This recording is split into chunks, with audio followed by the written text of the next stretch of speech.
मत्तेयुस 13। वही दिन यीशु घर में से निकल के गल समुंदर के किनारे बैठे। तब वहाँ पर एक झुंड मनई ओकर पास आए। तब यीशु उठ के एक बोट में गल बैठे और सब मनई पानी के किनारे खड़ा रहा। तब उ ढेर चीज मतलब की कहानी से बतावे लगल और बोलिस। एक खेतियर रहा। एक दिन उ गैल बिया छीटे। छीटत में कुछ बिया डाम पर गिर गैल। तब चिड़ै आए के सब बिया खाए लीस। और कुछ बिया जमीन पर गिर गैल जहाँ पर ढेर पत्थर और कमती मट्टी रहा।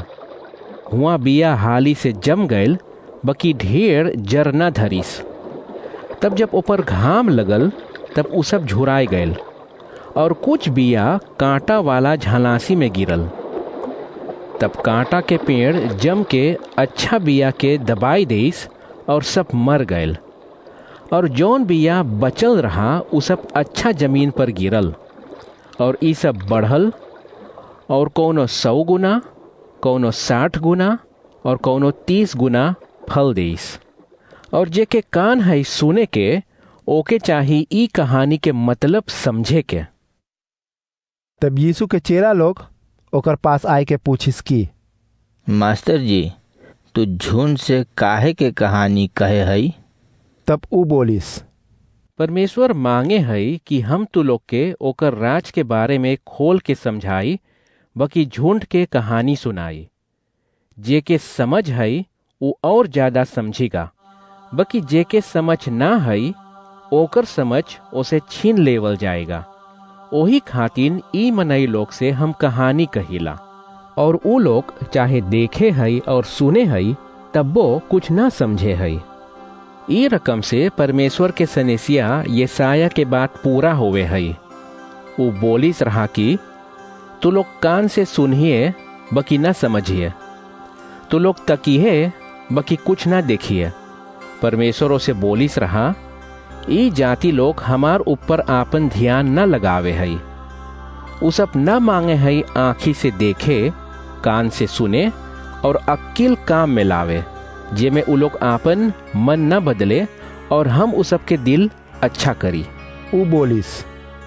बकी तू लोग आपन आँखी से देख पावे हई और आपन कान से सुन पावे हई, ओही से तू लोग सुखी हई।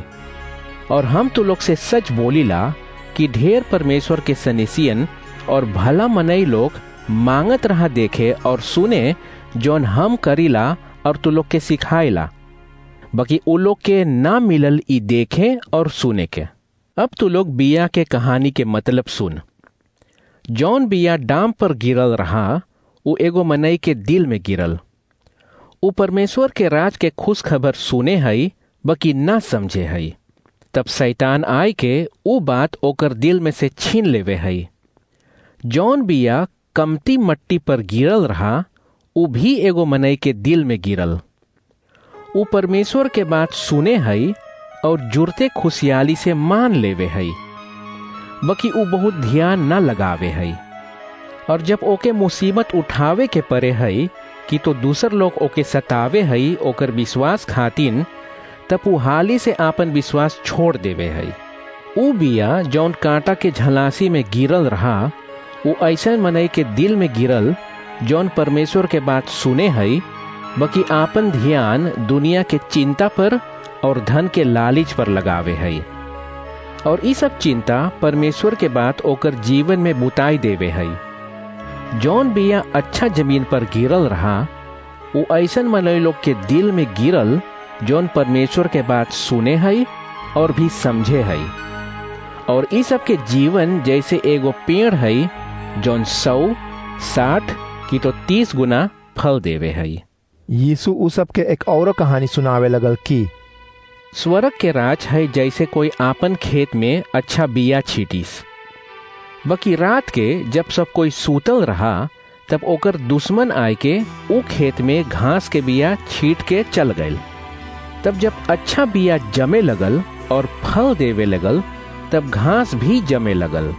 तब खेतियर के गुलाम लोग ओकर पास आय के पूछिस, ए बड़कुआ, तू आपन खेत में अच्छा बिया न छिटले रहले, हुआ कैसे घास जम गए? तब वो बोलिस, एक दुश्मन उ बिया छीट देस है। तब गुलाम लोग पूछिस, हम लोग घसियन उखाड़ धाड़ी? तब वो बोलिस, ना अब्बे रहें दे। जब तू लोग घास उखड़िए तब हो ही सकी कि अच्छा पेड़ भी उखड़ जाई। अच्छा पेड़ घास के संगे जमे दे कटनी तलक। जब कटनी के समय आई तब हम काटे वालन से बोलब, जा पहले घास काट के बोझा बांध के जराई दे। तब पक्कल पेड़ काट के हमार बखार में धर दिए है। वो एक और कहानी कहिस की स्वर्ग के राज है जैसे कोई एक सरसों के बिया ले के अपन खेत में बोई देस। उ सबसे छोटा बिया है, बाकी जब बढ़े है तब वो खेत के सब पेड़ से बड़का है कि चिड़ै लोग आए के ओकर दाढ़ी पर खोता लगाए सके है। उ एक और कहानी सुनाइस की स्वर्ग के राज है जैसे एक औरत जौन 3 कूढ़ा पिसान तौलिस।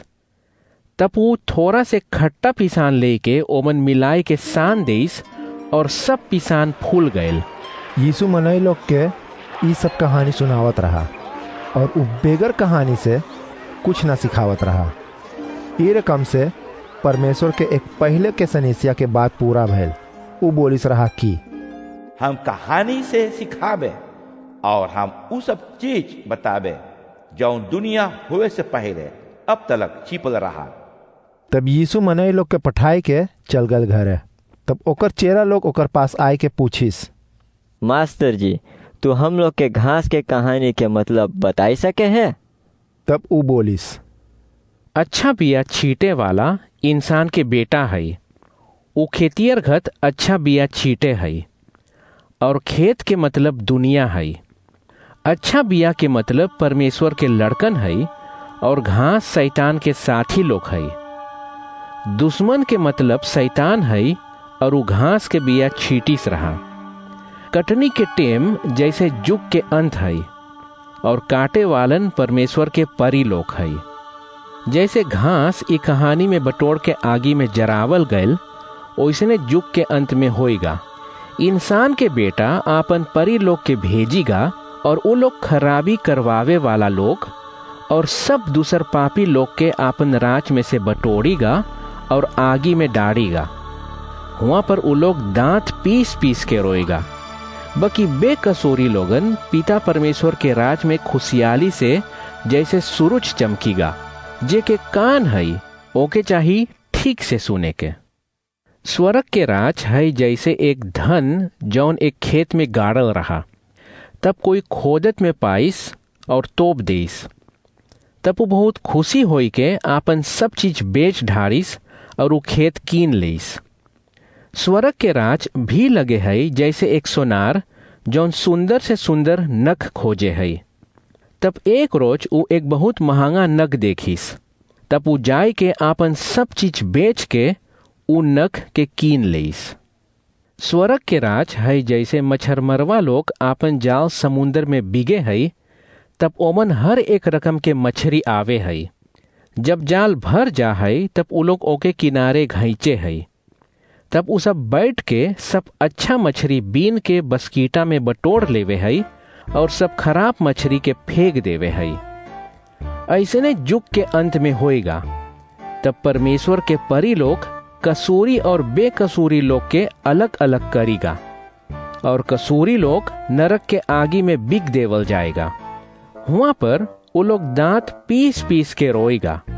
वो आपन चेला लोग से पूछिस, तो लोग ई सब कहानी समझ ले है? तब उ सब बोलिस, जी हाँ। तब उ बोलिस, जब एक धर्म के पढ़ल आदमी हमार चेला होई गयल है तब वो जैसे एक घर के मालिक है। वो अपन पहले के और नवा सोच विचार काम में लावे है। यीशु ई सब कहानी सुनाए के वहां से चल गए। उ गयल उ शहर में जहाँ उ पोसायल रहा। तब उ वहाँ के प्रचार के घर में सिखावे लगल और उ ऐसा रकम सिखावत रहा कि मनई लोग बहुत अचंभो होई के पूछे लगल, ये आदमी कहाँ से इतना ज्ञान और शक्ति पाइस है? ई घर बनावे वाला के बेटवा है कि ना? ओकर माई तो मारिया है और हम लोग ओकर भाईवन याकोबस, योसेफ सीमोन और यूदास के भी जानीला, और ओकर बहिनियन सब हम लोग के शहर में रहे हैं। तब ऊ ई सब चीज कैसे जान सके है? और ऊ लोग यीशु के बात तनको न मांगत रहा सुने। तब यीशु ऊ लोग से बोलिस, एक परमेश्वर के सनेसिया के चारों ओर आदर होवे है, खाली ओकर शहर वालन और ओकर परिवार ओके छोटा माने है। वही से हुआ पर ढेर अचंभो काम ना कर पाइस।